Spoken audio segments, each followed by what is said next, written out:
So creating a safe space is being on their level and getting them to trust you. And that's really, really hard for not just high school kids, but for everybody. What I found is that the more vulnerable I am and the more open I am and the more authentically myself I am, the more they're willing to trust me. I've also found the crazier I am, the more willing I am to be all out there all the time, they're more willing to trust me. So it's really about gaining their trust, that I'm not going to judge them, because that's their biggest fear. That's pretty much almost every student we teach. Their biggest fear is being judged, not just by me, by their peers.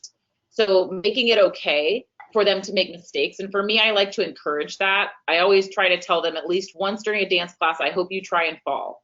And they all giggle and it's real funny. And I'm like, well, if you're not falling, how do you know that you're going to your actual limit? So I encourage them to push further. I try, and this is my own weird self, but I try to, in the beginning in that safe space, I try to take the technique out of it, because I feel like that's when they really feel like they're being judged, is if it's a technical idea.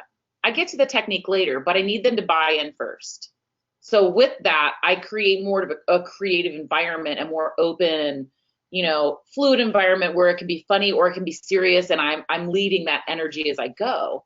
But that kind of pulls you back into that safe space of like, oh, this lady's crazy, I can totally trust her.